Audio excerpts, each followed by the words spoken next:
Hey, good afternoon, everybody. Good afternoon to all our 12th Monarchs out there in Monarch Nation, coming off a 17-7 win at UMass this week. Mission accomplished. Went 1-0 and gets our record overall to 2-0. Always difficult to win on the road, as we talked about as a team going into this game. When you travel and play on the road, you have to figure out a way to create your own momentum, and the best way to do that, create momentum on the road, is don't turn the ball over, which we did, and don't allow big momentum plays in the game. And there were really only two significant momentum plays against us in this game. One was the long touchdown pass they had to open the second half, and the other was when they stopped us on fourth down at their 1 yard line. So we did a really good job overall in this game with those momentum plays. Defensively, we were outstanding.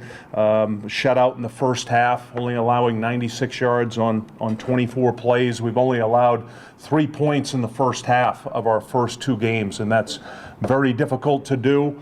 And our guys have played really good football. We broke our own school record for sacks, which lasted a week. We had 7 against Albany last week. We had 8 this week in the game against Massachusetts, so we're getting really good play out of our front 4 right now, which is really our front 8. We're rotating 2 groups through in the defensive line. About every 4 plays we rotate to try to keep those guys fresh coming off the ball, and having tremendous success in the front, which is obviously helping all aspects of our defense. And then the third significant thing in this game is we ran the ball well. We didn't run the ball well week 1.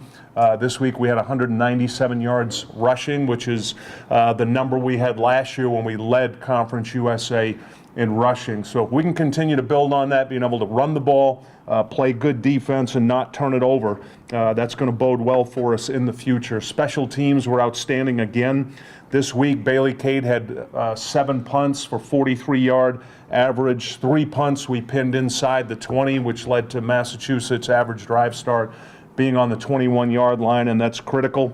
Field position-wise, Nick Rice, again, solid this week, made his field goal, both extra points. He's now 6 for 6 extra points on the year, 2 for 2 for field goals, so really good start for him. And Brad Davis kicked the ball well. We had another touchback this week. So overall on special teams, very good performance. Defense, as I mentioned, only allowing 7 points on the road against a team that was averaging 32 points through their first 2 games. That's impressive. The sacks, we're number 1 in the nation right now in sacks with 15 through 2 weeks. Both our linebackers were outstanding in this game. Marvin Branch had 15 tackles. Jordan Young, the redshirt freshman, had 10 tackles in this game. And we had 6 different players have sacks in this game. Miles Fox had 2 sacks, which led the team. But it's always better for your defense when the offense can't look at just 1 or 2 guys and say, okay, we have to double this defensive end or we have to double this defensive tackle. Right now we're getting production from a lot of different guys in the front, and we're able to keep that rotation, which is big. Offensively, I mentioned the key stat was no turnovers. We had 3 in our first game. We didn't have any turnovers in this football game, which again on the road didn't allow for momentum for Massachusetts. We need to throw and catch the ball better.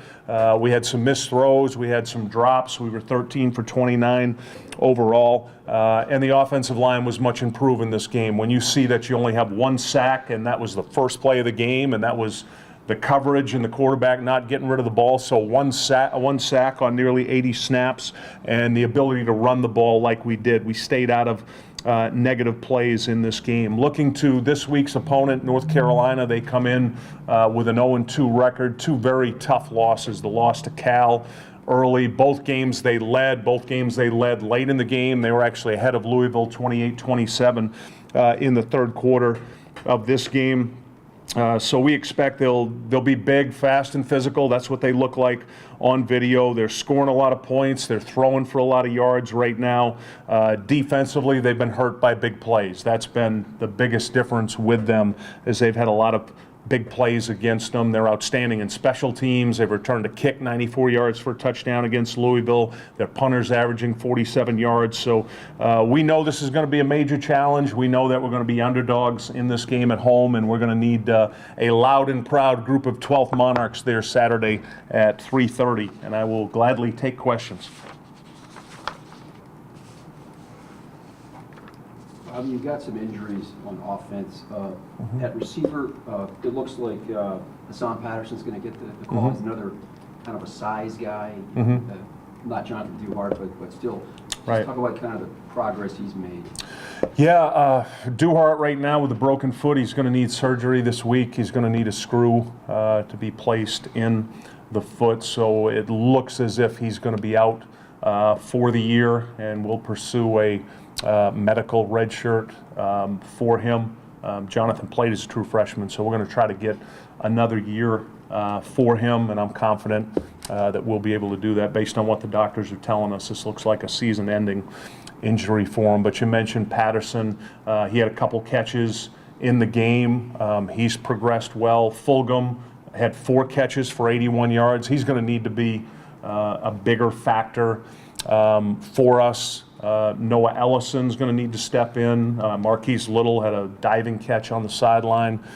He's got to play more and better for us. So basically, at all those guys at wide receiver are going to need to step into it, and then make an impact for us. And then hopefully on that injury front, Ed, we'll get Ray Lowry back this week. We worked him out before the game. He said he was ready to play. I just didn't feel confident that he was 100%, and that's the goal to work towards this week with Ray to get him back healthy. Bobby, when you're in FCS, obviously the difference between FBS is 63 and 85. Right. Now, when you look at a Power 5 team on tape, what is, to your trained eye, what is the biggest difference between those teams and Group of 5 teams? Yeah, that's a great question, David. The biggest difference that I see right now when I look at, for example, when I look at us back in 13 when we started playing FBS and look at it now is if I do this with my hands, we started here, height difference, particularly in the trenches, the size, and now we're closing that gap. We've gone from probably 6 inches to about 2 inches or 3 inches, and it's the size and strength in the trenches. When you look at that box from tight end to tackle in the linebacker area, we're closing the gap in the size. And you can watch games all over the country. That's what you're going to see is that size difference up front. Sure, athletically, you may be a step slower in some spots, but it's the offensive and defensive line that are the biggest differences. I think about half of Conference USA is playing 2 Power 5s this season. But I think you and Middle are the only ones playing them back to back. And obviously you don't control the dates and that's all. But in a perfect world, would you like a break between them, or is back to back fine by you? No, we've tried. That's another great question. We've tried to, if you look at the future schedule, we've tried to organize it where it's not back-to-back, or at least this year, Dave, even with back-to-back, home to North Carolina at Virginia Tech, we have a bye following the Virginia Tech game before we open league play, and Bruce Stewart and I specifically, when we knew a couple of years ago this was how it was going to line up. It was going to be North Carolina, Virginia Tech, as we worked with the league to get the bye following the Tech game, because it's going to be, I go back to the trenches, it's going to be more physical for us. All due respect to everybody else we play, up front it is going to be more physical this week and next week. So you're talking about 2 games in a 7-day period where your offensive linemen and your defensive linemen are going to be sore. And we've already set up with that bye week coming after. The kids are going to have 4 days where it's just in the training room and it's just stretching and treatments, because we know how the kids are going to feel not only this coming Sunday but the following Sunday. And that's the challenge, Dave. That's why you try, when you organize those P5 games, first of all, you try to evaluate who you're playing, you evaluate their style, you evaluate how they play the game, and then you try your best to set it up where you can get a break in there. And as you know, Dave, most of the P5 games happen early in the year. That's those first 4 games, and everybody gets into the league. So if you're going to play more than one, you're probably going to, if it's not back-to-back, it's going to be pretty close. And, Middle Tennessee is a great example. They're playing 3 in a row. Yeah, they're playing 3 in a row, 2 of them on the road, and that's That's a major challenge. And again, I just go back to the size, and you really got to evaluate who you play and what their style is of football, how they play. And for us, we're playing back-to-back, two physical teams, so that bye week is critical for us after the Tech game. When you look at the film for Carolina, what are your major concerns? Up front, it starts up front. Their defensive line, they're not a big blitz team, Rick, but they're very physical in the front seven. That's a major challenge for us. And then their offensive line, you look at them across the board, just size-wise, and the way they play the game. You know, it's going to be a physical game up front, and we're going to have to hold our own. If we're going to have an opportunity to win, it's going to start for us in the O-line, D-line. We got to be able to run the ball. We have to be able to run the ball because that's going to help us with field position. It's going to set up our play-action pass.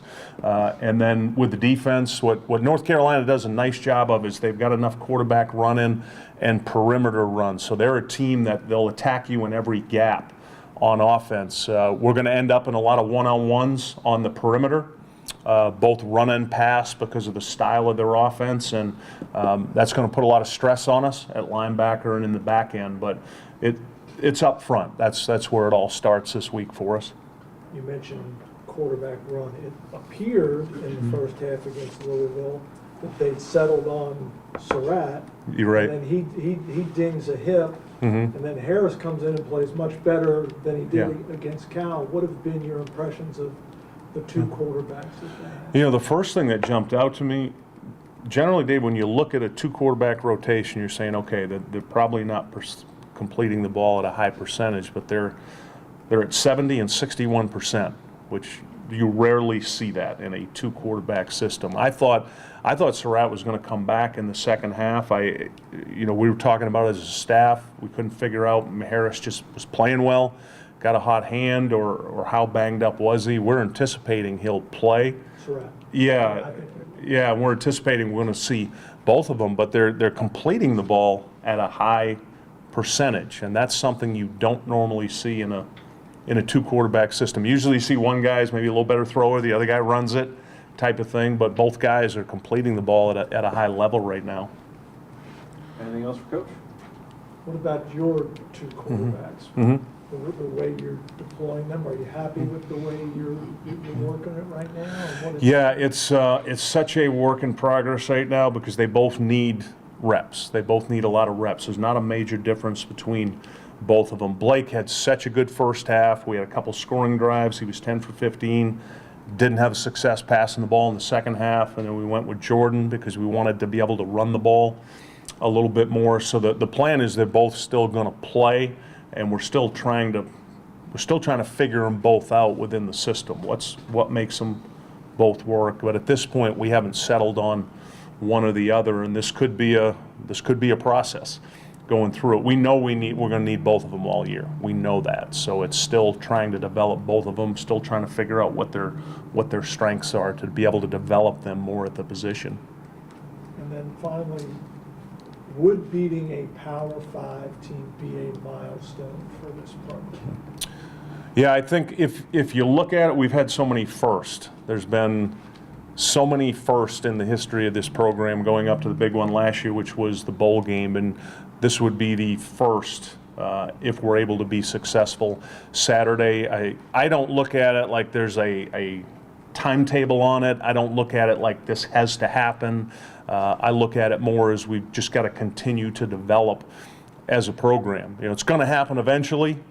When it happens, you know, there's no way of saying exactly when it's going to happen, but as long as we keep making the progress we're making right now as a program, we've redeveloped ourselves as a team. We used to just be throw it all over the yard, onside kicks, fakes, all that, and now we're redeveloped ourselves into a defensive, special teams oriented team that's really trying to be smart with the football. So as we keep redefining ourselves, I know it's going to happen eventually. It's just, when is it going to happen? Anything else? All right, thank you all for coming. We'll look forward Saturday to seeing you 12th Monarchs loud and proud.